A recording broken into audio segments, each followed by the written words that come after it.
throughout the nation and around the globe. From his heart to yours, it's Dear James Live, bringing you intuitive insight, answers, and advice to your life questions.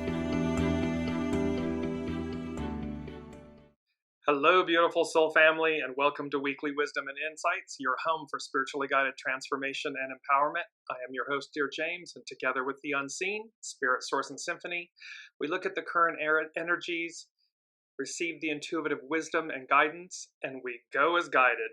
And there are some big, beautiful energies occurring. So let's just jump in. And before we do, welcome Alicia, and just put a shout out in the comments. Let us know that you're joining, and remember that we incorporate your comments and questions throughout the broadcast. So big, beautiful, powerful energies occurring right now. And probably the 3 or 4 key words would be truth, discernment, expansion, and for most, celebration. And you'll see why I say for most. So truth, discernment, expansion, celebration. And let's just jump in. We're going to look at our main theme.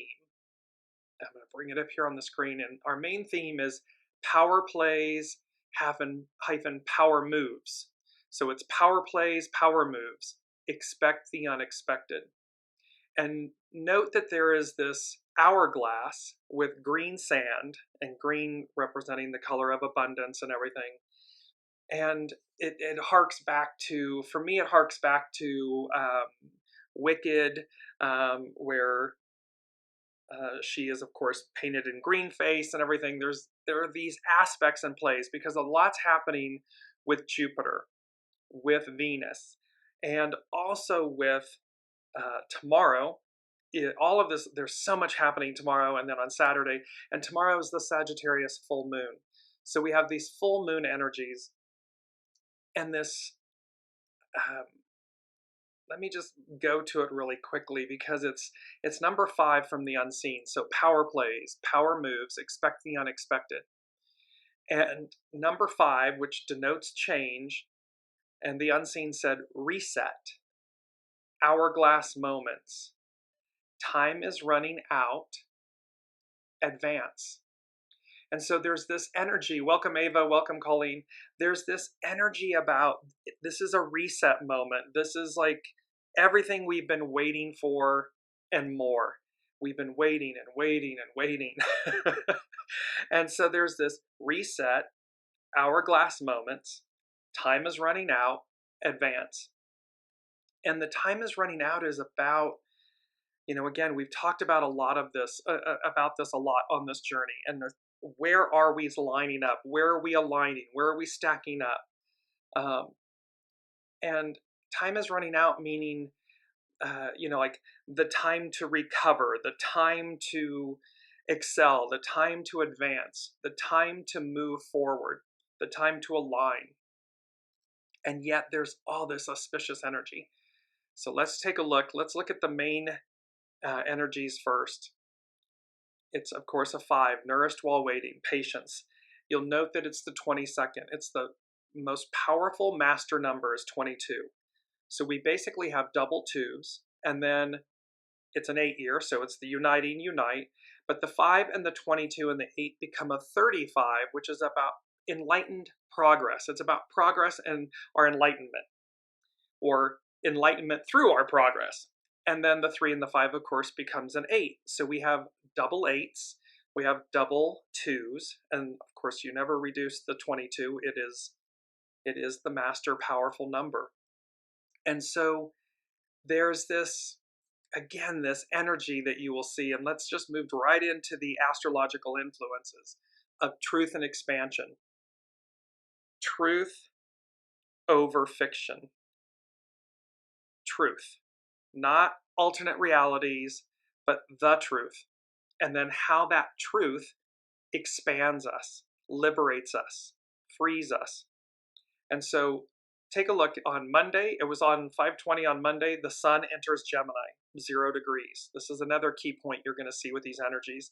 This 0 degrees of Gemini, because the sun enters Gemini on Monday. Tomorrow, It's the Sagittarius full moon. Then Venus conjuncts Jupiter at that anaretic degree of 29 degrees. It's a big PowerPoint, and I'm going to go to these Sabian symbols in a second here. But then on the 23rd as well, Venus enters Gemini at 0 degrees. And followed by, on Saturday, on the 25th, Jupiter enters Gemini at 0 degrees. So the Sun, Venus, and Jupiter all entering, boom, boom, boom, one right after the other at 0 degrees Gemini. So let's just take a quick look at that 0 degree of Gemini, Sabian symbol. And it's known as a glass-bottomed boat reveals undersea wonders. The revelation of unconscious energies and submerged psychic structures. So it's a glass-bottomed boat that reveals undersea wonders. This is what we're talking about is within us, that in essence we are a hologram, a glass-bottomed boat. And the revelation is that something unconscious, these energies and these submerged psychic structures are revealed.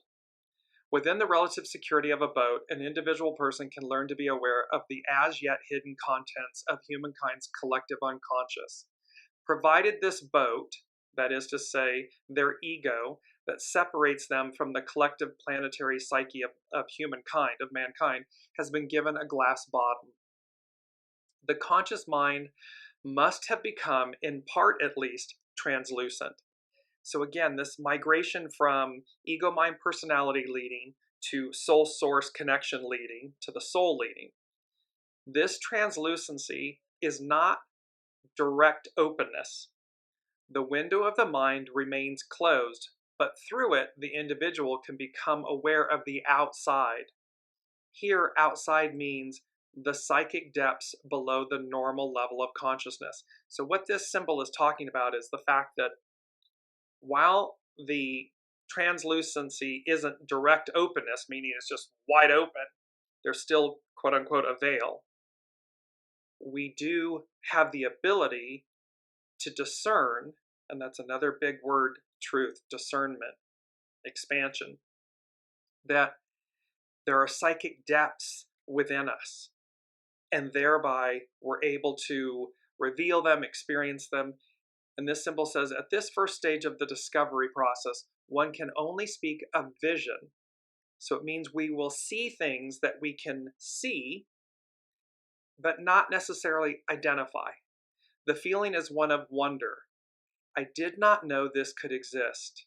How beautiful, or how exciting. And its key phrase is, a new dimension of reality is perceived by the earnest inquirer. So here's the Sun, Venus, and Jupiter. The Sun, our life force, our source of everything, our illumination. Followed by Venus, divine feminine, love, nurturing, how we nourish ourselves and one another, the planet. And then Jupiter, the great benefactor. All three of these, boom, boom, boom, highlighting this one point, this one Sabian symbol, this one truth of discovery. It's the discovery of the process. One can only speak of vision, not identification. The feeling is one of wonder. I did not know this could exist. How beautiful, or how exciting. A new dimension of reality is perceived by the earnest inquirer. And remember, we've said this all along. The more open we are, the more in alignment we are with soul source connection, all of this, the more we live our lives that way, the more this new dimension of reality is realized. We perceive it more. Because if we're in ego, mind, personality, it's closed off. We don't even recognize that it exists. So we're piercing the veil, we're piercing the illusion, and recognizing a new dimension of reality. And this is true. Let's just take a look at the astrological chart for the Sagittarius full moon, which is tomorrow. It's occurring tomorrow.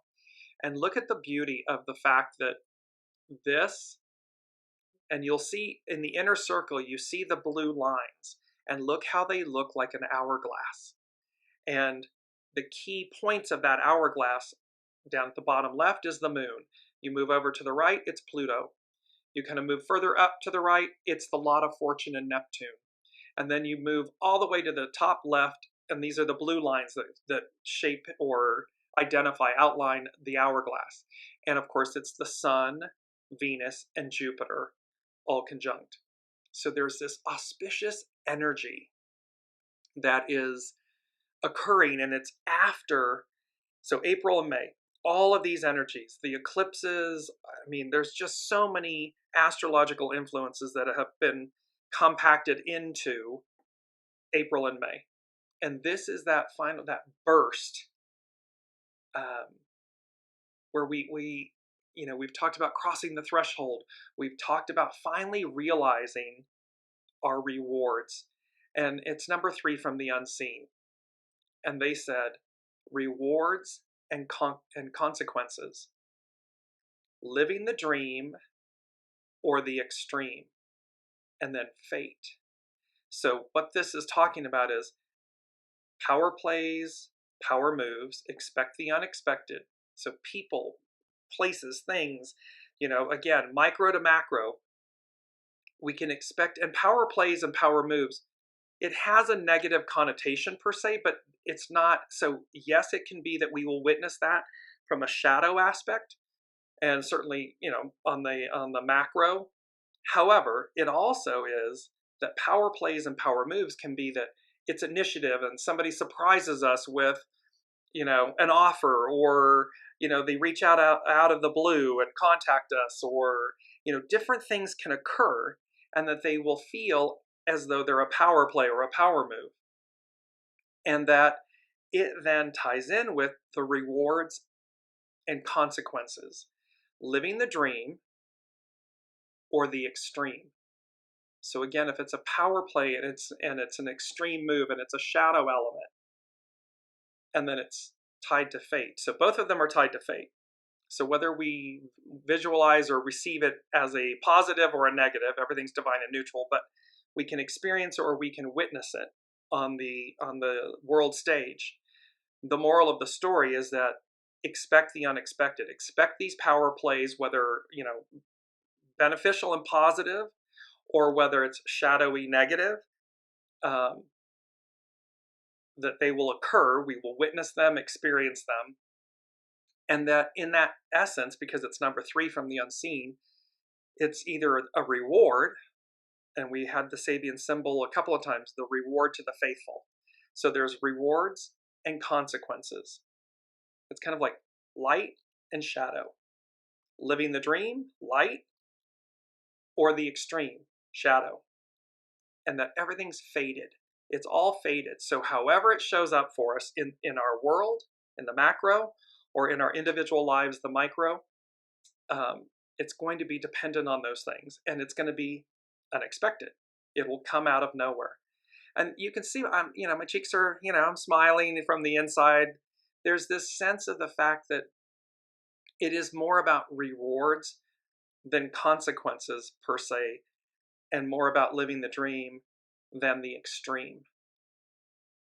However, it's all faded. So let's move. I'm going to share my screen here for a moment, and we're going to jump into Pam Youngin's North Point Journal. And here we are. And this is a beautiful image. It's Jupiter rising beyond Alien Throne Rock in New Mexico in the US. And the image credit and copyright is by Marson Zajac. And what a beautiful, look at how beautiful there, as above, so below. And there's an eternalness to this image. There's an extraordinary futuristic element, and yet something so ancient and rooted and timeless in that. So Pam Youngin's beautiful astrologer with her North Point Journal, and she starts out with, if I can get it to come up. Oh my goodness. There are so many interesting things. About, I keep having issues with my eCam and the main window disappearing, and here we are. Forgive me. Jupiter rules. The planet Jupiter plays a major role in our experience of the energies this coming week. The full moon on this Thursday is in Sagittarius, the sign that Jupiter rules is strongly associated with or affiliated with. And the giant planet changes signs on Saturday when it departs Taurus and enters Gemini. Jupiter is the largest known planet of our local solar system, and thus has the effect of emphasizing, magnifying, or exaggerating what it touches. Key words for Jupiter include idealism, faith, belief, optimism, confidence, expansion, and generosity. The planet is the ruler of adventurous Sagittarius and co-ruler with Neptune of compassionate Pisces. In our human experience, Jupiter rules over religions, rituals, and ceremonies, legal issues and courts of law, cultural exchanges and foreign affairs, philosophy and higher education, our search for the meaning of life, and more. And this is very interesting, Jupiter ruling over religion, ritual, legal issues, courts of law. There's a lot going on in the US in the court of law at this moment. So let's see how some of these keywords and Jupiter's influence might fit into the landscape we'll be traversing this week. Welcome, Olivia. Here's the full moon. The current lunar cycle reaches its climax tomorrow, Thursday, May 23rd at 6:53 a.m. Pacific time. At that time, the moon will be at 2 degrees, 55 arc minutes. And I love this 2 degrees, the yin yang, the masculine, feminine, the purity and the harmony of the balance of the two. And then 55 is known as great abundance in the I Ching and so forth. So there's, again, this expansion, truth, discernment, rewards, consequences. The full moon, of course, is exactly opposite the sun at the same degree of Gemini. A full moon always asks us to find a balance between the qualities of the two signs involved. In this instance, we are called to access the best traits of both mental, airy Gemini and intuitive, fiery Sagittarius, to be both logical and wise, and to rely equally on reason and faith. So this is, again, yin-yang, that harmony, the purity of the divine masculine, purity of the divine feminine, purity of the void, purity of the light. It's asking us to use both our discernment and our intuition. We are directed to seek meaningful experiences through intellectual learning and the exchange of information, but also to explore the world beyond our local environs, both physically and philosophically. And remember, the Sun, Jupiter, and Venus are all hitting that 0 degree of Gemini that speaks about the glass bottom boat, revealing something far more prescient, present, even though most don't see it. They don't witness it because they're closed off. Although Venus and Jupiter are still in Taurus at the time of the full moon, they are separated from the sun by less than 4 degrees. So their energies are strongly woven into the fabric of this lunation. With the moon opposing Venus and Jupiter, the qualities of optimism, inspiration, and creativity are enhanced, but we must also be wary of overindulging or of needing the immediate gratification of whatever our current desires might be. So again, this is because, again, see, it's living the dream or living the extreme. And so, and here Pam Youngins is talking about the fact that we need to be mindful of not overindulging or of needing the immediate gratification of whatever current desires might be, because that's living in the shadow. Taking those cautions into account, the potential benefits of this week's full moon are many. The moon is trine, trine is a harmonious aspect to Neptune, providing opportunities for significant spiritual growth and a deeper understanding of our life's meaning. So there's a revelatory, so again, hourglass, where we've been waiting, and what's my purpose, and what was I made for, and all of these things. It finally gets revealed. It finally, we start to see the truth and the expansion and the rewards and so forth. And of course, equally so is the opposite of that for whoever that may be applicable. So with the moon opposing Venus, Jupiter, the qualities of optimism, inspiration, and creativity are enhanced. But we must also be aware of overindulging. Taking the cautions into account, the potential benefits of this week's full moon are many. The moon is trine Neptune, providing opportunities for significant spiritual growth and a deeper understanding of our life's meaning. Luna is also sextile Pluto, helping us feel empowered and passionate about whatever adventure or cause we choose to engage. So again, when we do so in a positive manner, positive energies, positive outcomes and experiences flow. Equally true if we're doing so from a shadow place, from a living the extreme, because everything's faded. This is what the unseen is saying to us.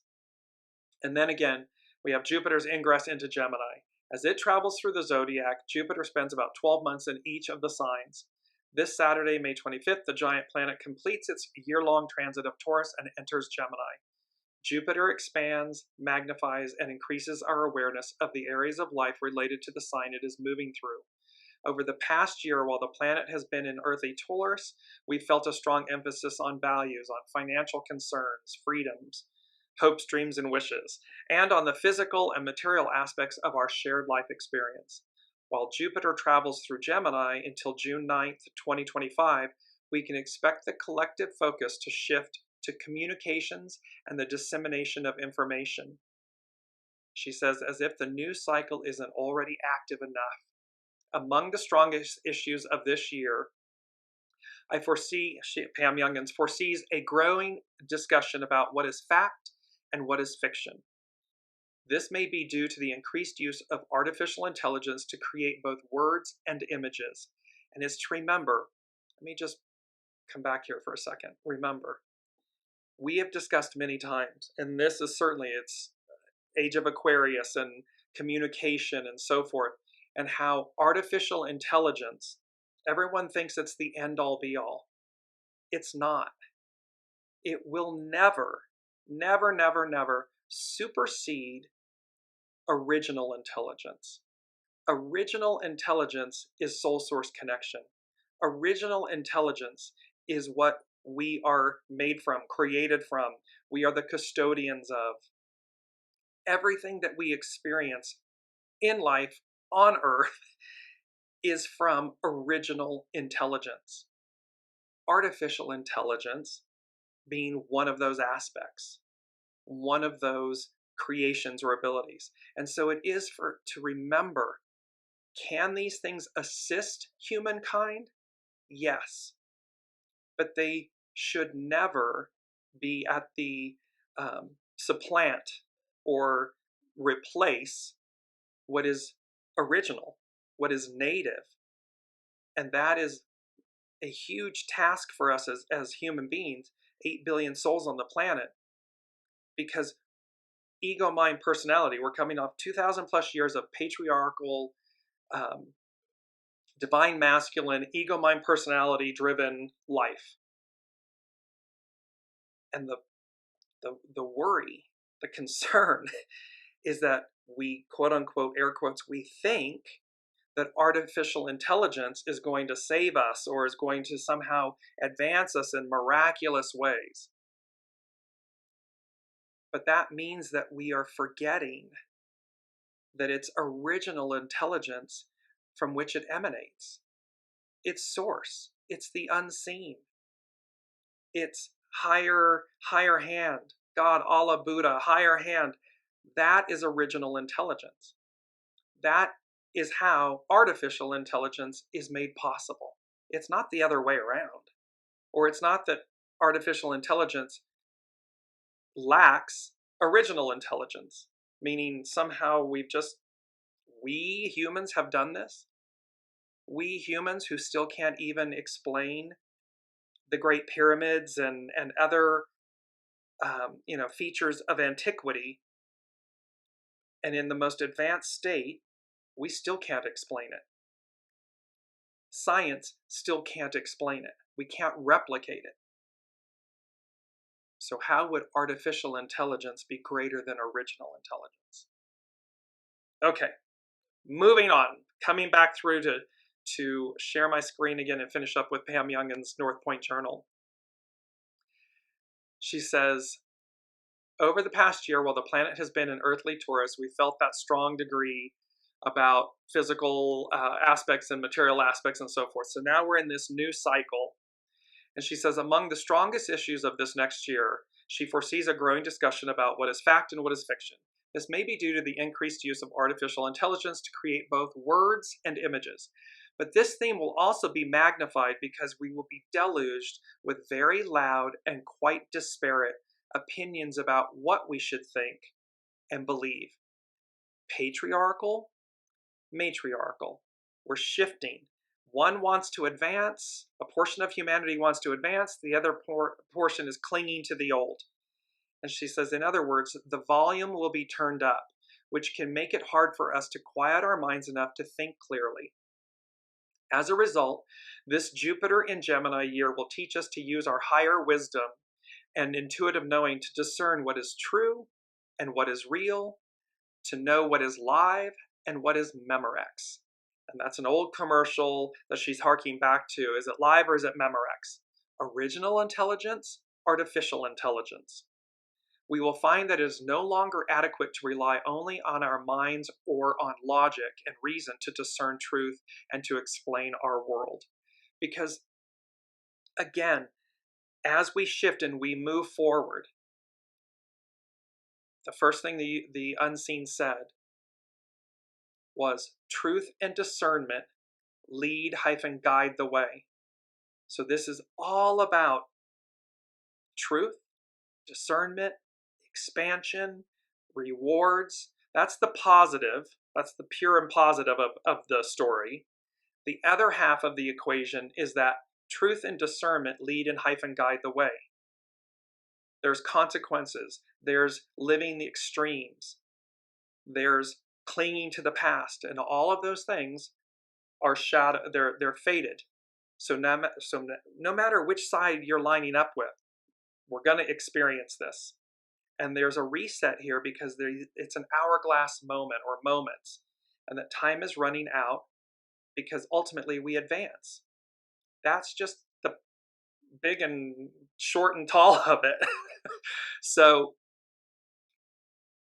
let me just finish up one last thing with Pam Youngins, because it's on Thursday, tomorrow, that all of this is occurring. And she said, and just the amount of activity tomorrow. So Venus conjunct Jupiter means together with.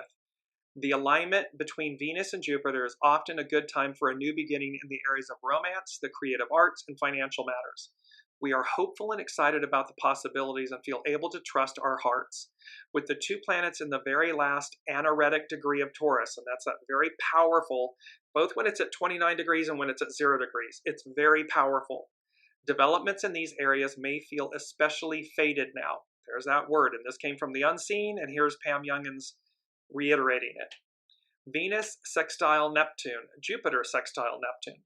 With the two benefics also in harmony, and Venus and Jupiter are the two benefics. They are the giver of gifts and abundance and love and all of this and expansion.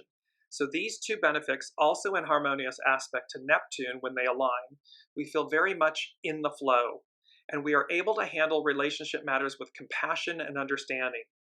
The longer-term Jupiter-Neptune aspect also encourages us to explore new creative or spiritual avenues, to imagine a better world. Here's the glass bottom boat. Wow, I couldn't imagine this is possible, or wow, I didn't know that exists. And to take an intuitive leap of faith in some area of our lives. So again, you're going to be called. We will be individually and collectively called. So this will, each of us, it's a strand. We are each a strand of the greater tapestry. And so individually, you're going to see how this manifests in our individual lives and how it manifests in our collective being, in our collective state, and how it's faded. But these developments in these areas will be amplified, magnified. You won't be able to, and nor would you, good, bad, or indifferent, nor would you want to avoid them, because they're going to advance you.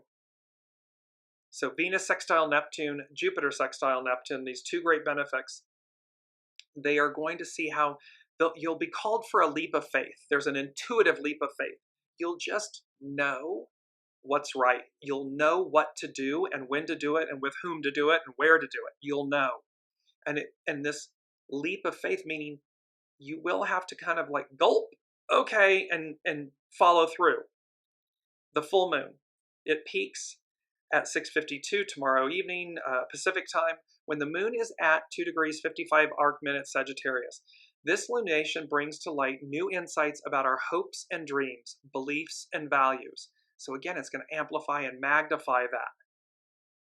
Venus enters Gemini. While Venus is in Gemini from May 23rd to June 17th, we strongly value communication in our relationships. So where we may have been hiding or unwilling to come forward and discuss things, there's going to be a greater and a stronger value on communication in relationships. And it can be in, romantic, platonic, business, whatever it may be, there's a stronger value to communicate. We may also wish to experience more variety in this area of life and be more restless with our routines. So again, the status quo isn't going to cut it. So how might we adjust? How might we pivot? And if we're suffering or stuck, then do the simplest thing, which is to step outside, pick a flower, smell a flower, hug a tree, walk in the sunshine, take a bath, whatever it may be. Do something that simply shifts your perspective, your energy, and the moment, because that will then deliver you. It'll advance you even in that micro example. So last but not least, in general, people can be more lighthearted and eager to socialize. So there's going to be an effervescence to this energy, to these energies, to this hourglass moment. And welcome, Elizabeth. And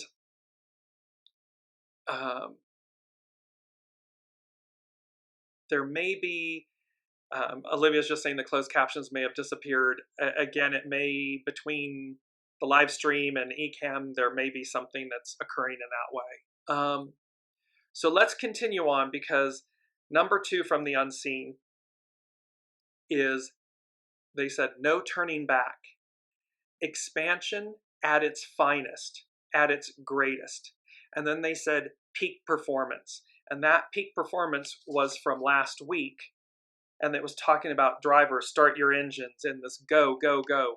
So you can see how these energies, this release, this truth, discernment, expansion, abundance, rewards, and they're talking about no turning back. Expansion at its finest, at its greatest, peak performance. And so remember, again, shadow. The shadow aspects may become very loud. What we're being shown and told and whatever, 2 drastically different realities, 2 drastically different choices, 2 drastically different worlds. And you will need your intuition and your discernment to recognize the truth. And the truth will always speak for itself. It doesn't need gimmicky, mystical, magical, sleight of hand, all that good stuff. And it doesn't need defending. It speaks for itself. You'll just know it. And thereby, to use your heightened abilities and senses, your deeper knowing. Elizabeth is saying, a true moment of letting things go. Ask how important it is and take the next right step. Exactly. Every single step is going to be brought to you. Truth and discernment will lead and guide the way. Power plays power moves. Expect the unexpected. So just because it's unexpected and it might be shocking, doesn't mean it's wrong. Doesn't mean it's not best and right for you. Intuition and discernment.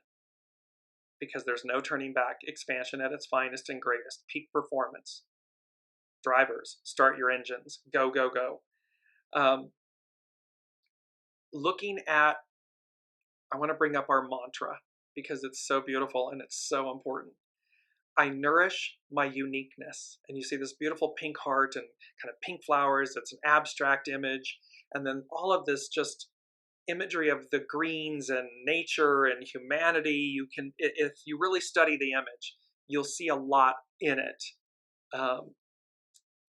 This also reminds me of Elizabeth and her art and everything in many different ways. So I nourish my uniqueness. This is a message from the unseen. It's not about hiding your light. It's not about putting your light under a bushel basket. It is about celebrating your light, your uniqueness. What was I made for? And how that is revealed at this time. It's finally this hourglass moment. These things are going to be revealed. The expansion of our universe, of our reality, of our truths, of who we truly are. And not who we've told ourselves, not ego, mind, personality, not the masks, the labels, the identities. That's all constructed. This is the innate soul source, who I am, what I've come to do, what I've come to offer, what I'm the custodian of, and how beautiful and magnificent and magnified and amplified that is. Because it's number 4, which is foundational. You know, I heard from the unseen, and it's the Adele song, Hello, It's Me. I was wondering if after all these years you would like to meet, to go over everything. So here's the unseen saying to us, hello, it's me. And this can also be, again, people expect the unexpected, power plays, power moves, relationships, people, form of people in our lives, business, personal, whatever it may be, familial. It can be this thing of, hello, it's me. I was wondering after all this time if you would like to meet. Because remember, we're prizing conversations. They're heightened. There's expansion involved. We're releasing things. We're letting go. We're purifying. We're emptying the vessel. All of this is to move us forward in purity, in truth, in goodness. No more shadow shady, you know what. No more alternate realities and lies and deceptions and all of this shadow stuff. Poof. We're moving beyond that. We're moving through, and even with this glass bottom boat, that's the point of that symbol, is to say to us, there is more. There has always been more. And more is original. It has never left us. It has always been present. It's just that the veil was darker, heavier, more solid, and it's being lifted. A new dimension of reality is perceived by the earnest inquirer. You have to be earnest about it. So, and then let's look at the ascendant in the chart. So again, mantra. Our beautiful mantra. I nourish my uniqueness. Nourish it, nourish it, nourish it, and keep nourishing it. It does not mean that you have to shove it in people's faces. That is not what the unseen is saying. What they are saying is, I nourish my uniqueness, which is meaning I'm nourishing it, I'm feeding it, and it will just naturally, organically shine. It will speak for itself. I don't need to proclaim it. I don't need to defend it. I am. That's all you need to do. I am. In the chart, the ascendant in this Sagittarius full moon chart, the SABIAN symbol is totally intent upon completing an immediate task. A human being is deaf to any allurement. The total concentration required for reaching any spiritual goal. So this is all about this is our ascendant, our rising sign.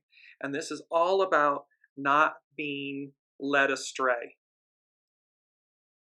True north, soul source connection, truth, live, not Memorex, original intelligence, not artificial intelligence. And it's not bad, it's not to denigrate, it's simply to stay in the lane of purity, of truth, because it will organically speak and it will open. So this is the final symbol of the first half of the cycle.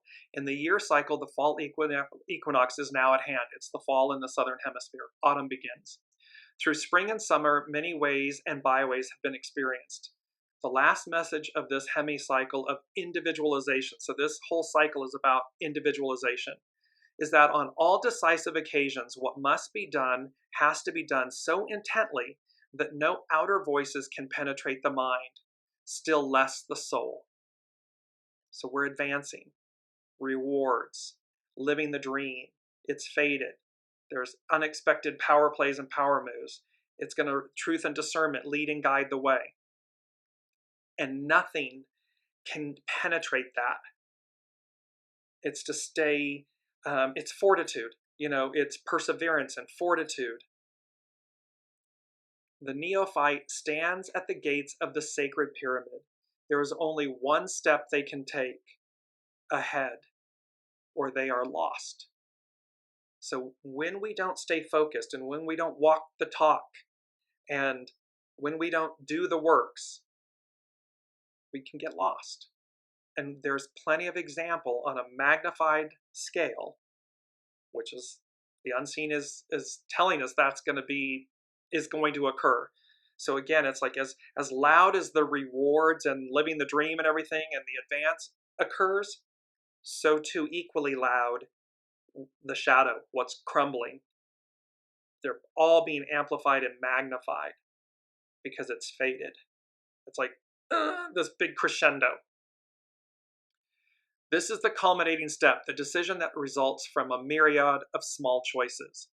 Still, a shadow of hesitation can remain. Attention may be distracted from the now by a voice from the past, glamorizing some old memory. So in other words, again, something can make us stop to think that the old is better than the unknown new. It's the beast we know. But that couldn't be farther from the truth.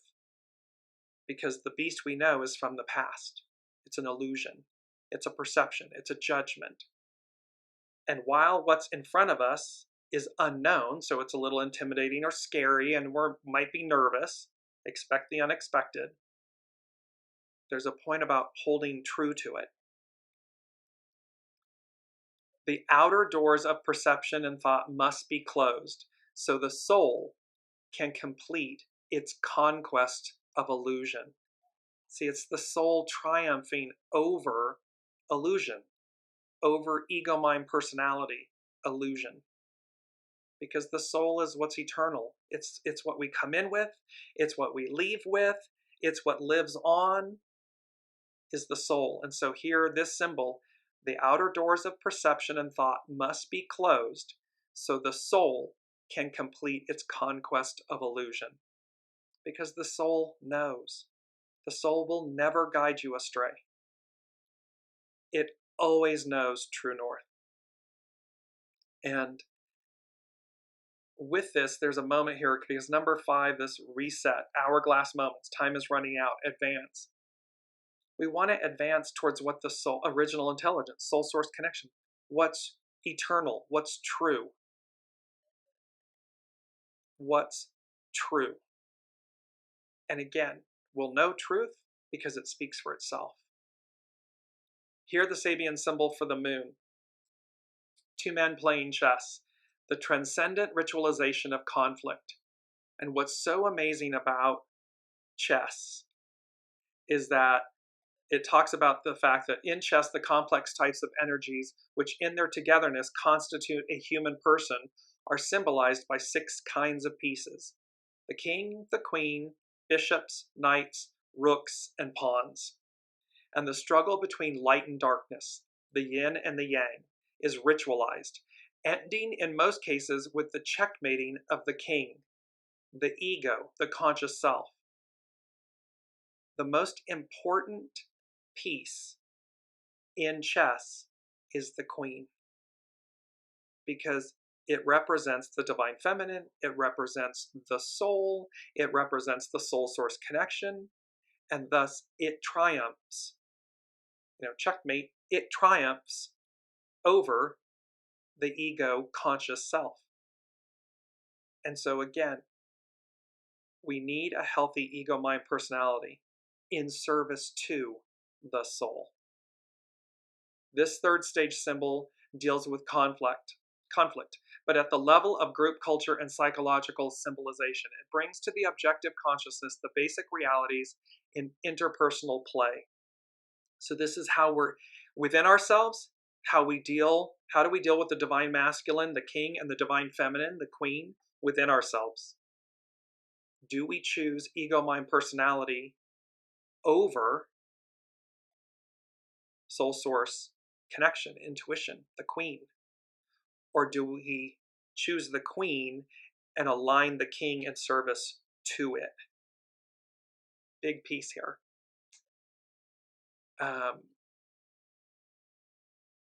Chiron, the wounded healer, so this represents healing. The Sabian symbol is the gate to the garden of all fulfilled desires, abundance made possible by human togetherness and cooperation. This screams divine feminine. This symbol, the wounded healer, is saying the gate to the garden of all fulfilled desires, rewards, living the dream, expansion. And here this is saying it's abundance made possible by human togetherness and cooperation. Unity. It's collaboration and unity and compromise and, and all of the good things, because humans are coming together. It's not kill or be killed and, lack mentality and there's not enough, so I trickle down economics and all that good stuff. It's saying together, united, together, abundance is made possible. In contrast to the crude and cruel road to fame and power symbolized by the prize fighter, we now see a symbol of apparently wide open and effortless fulfillment. Alone, a human being can barely survive in nature's great life drama. In organized groups, humankind can, in due time, fulfill their desires. The abundant life is in theory open to all. At least this is the ideal, the great dream. And the unseen has been saying to us from the get-go, the ideal becomes the new reality. So in the Aquarian matriarchal era and age, the ideal, the great dream, is the new reality. At this stage, the goal of happiness dominates the consciousness of cultural humankind. The more validly so, the more modest their desires. Religious philosophies like American New Thought glorify this social feeling of abundance, glamorizing it into an avid cosmic optimism and a cult of success. So it becomes this way of being, this way of thinking. It's cosmic optimism. And it goes back to that very first symbol where the sun and the moon, sun, Jupiter, and Venus at 0 degrees Gemini, a new dimension of reality is perceived. This process of, and this feeling of wonder. I didn't know this could exist. How beautiful or how exciting.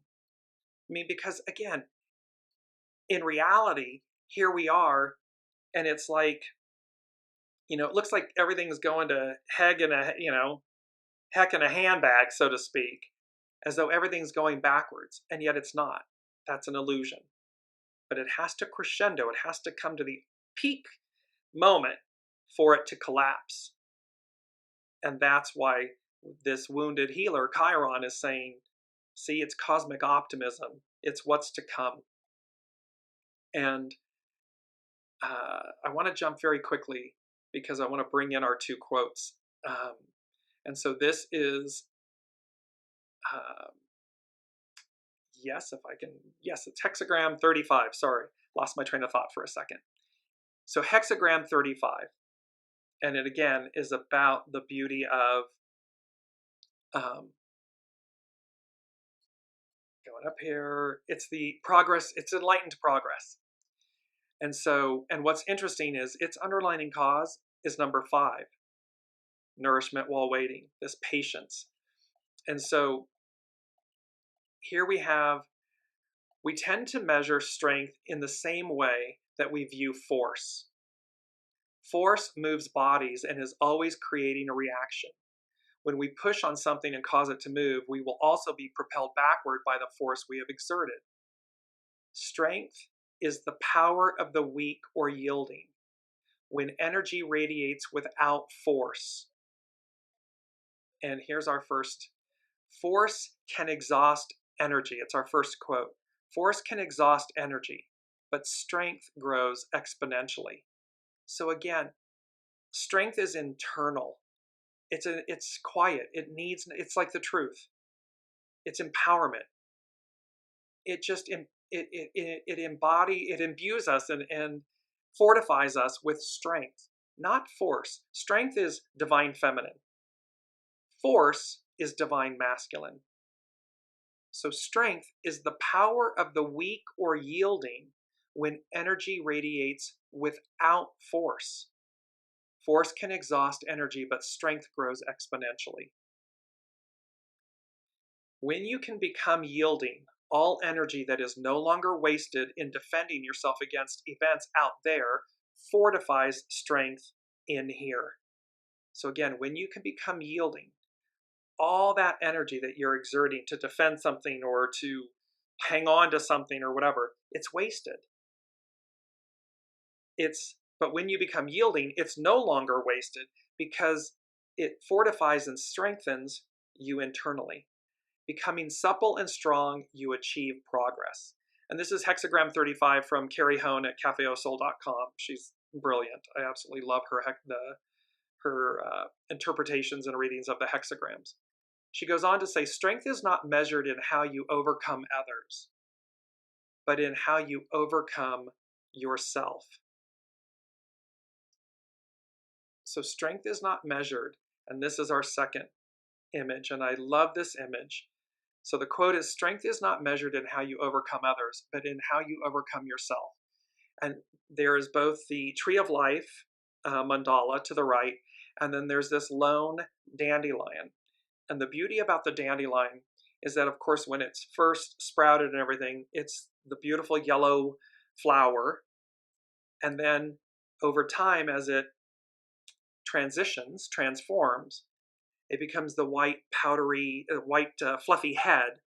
And each one of those petals, if you will, disperses in the wind. And so the point and the moral of the story is the dandelion isn't fighting itself. Its strength is measured in knowing that it doesn't need to overcome itself. It goes forward and creates new life. So it's eternal. Its strength is eternal. There's no force involved. It's innate. It's natural. And so she goes on to say, those who master others have force. Those who master themselves have strength. Cultivating inner strength, the weak progresses to unprecedented heights in the image of outward expansion. So it's about cultivating inner strength where the weak progresses to unprecedented heights.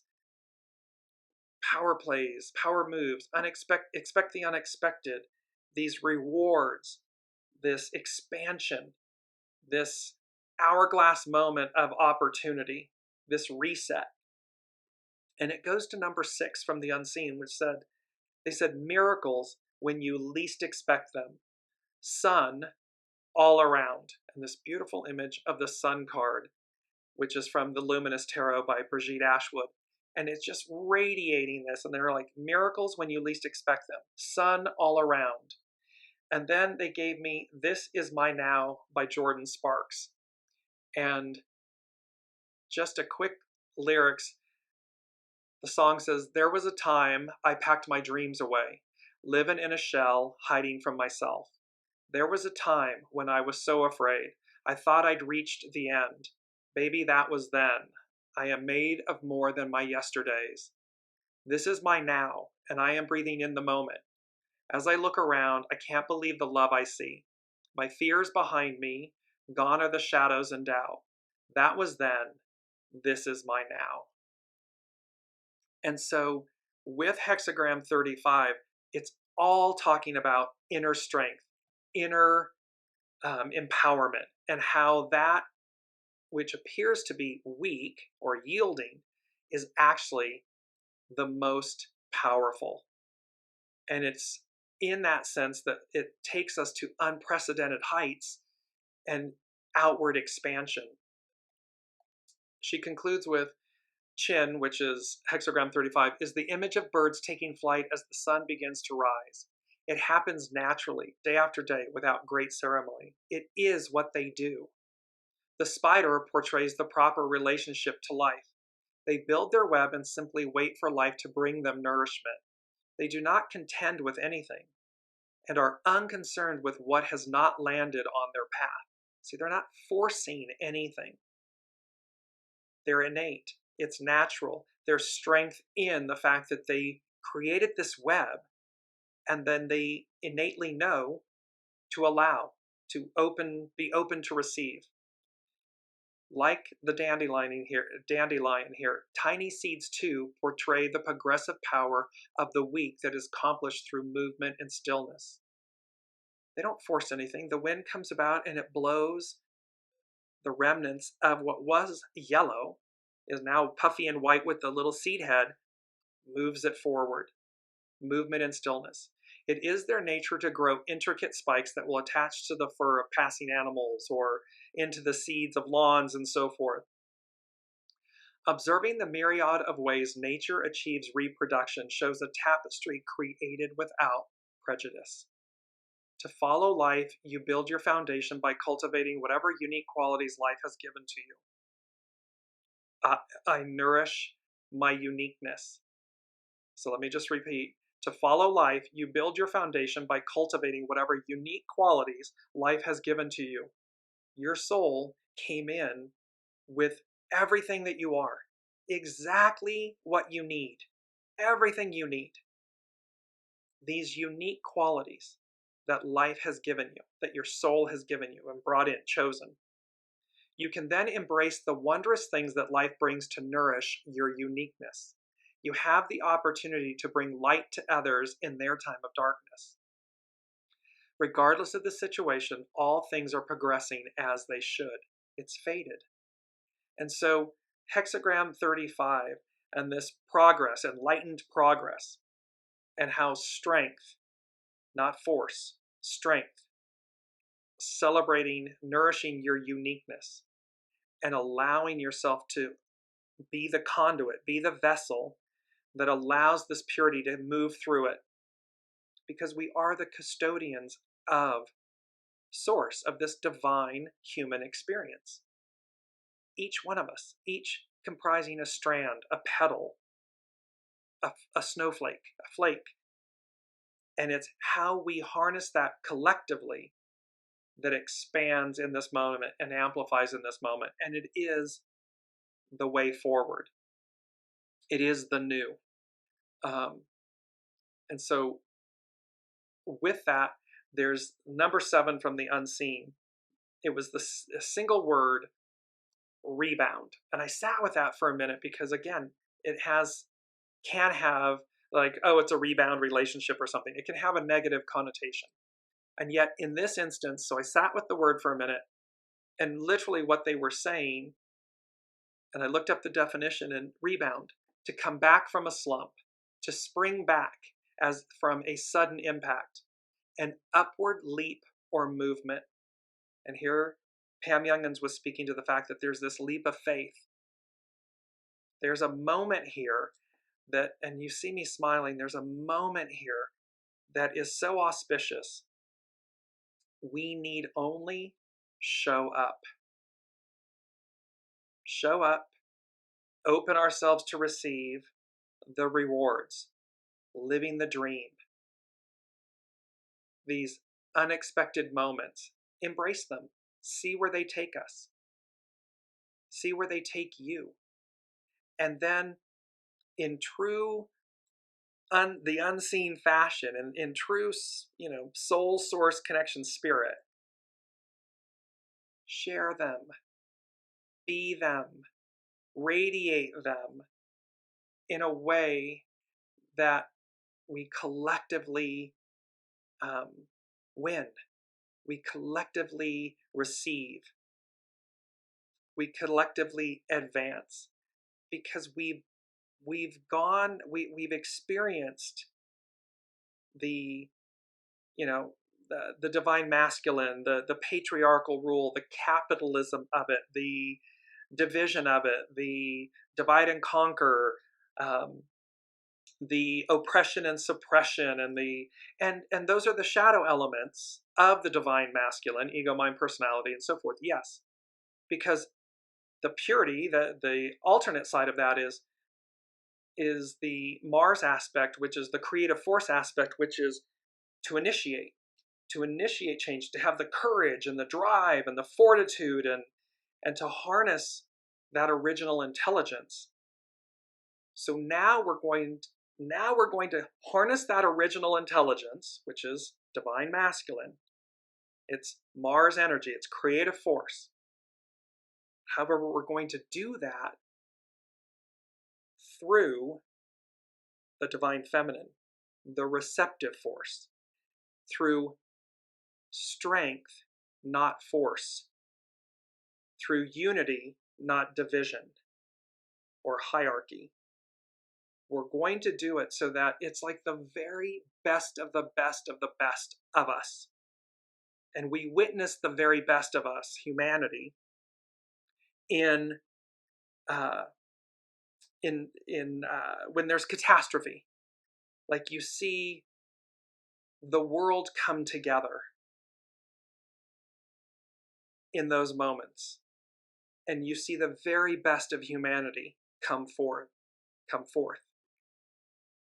Imagine that ideal is the new reality. That's the consistent constant. And what was becomes a faded memory. Anything less than that becomes a faded memory. That's where we are. That's what's happening. That's what's on tap for everyone. And I don't know about all of you. Please place in the comments. I'm so ready for that moment. I'm so in that moment. And so I'm just going to close with our beautiful main image, main theme. Power plays, power moves, expect the unexpected. And this hourglass with green sand, this abundance and everything. Because it creates and it embodies our new reality. So until next week, be well, be kind, and be generous with yourselves. Celebrate your uniqueness, nourish it, because truth and discernment lead and guide the way. Love you all. See you next week. You've been listening to Dearjames Live. Gain intuitive insight, answers, and advice to your life questions and so much more by tuning in next week and visiting dearjames.com.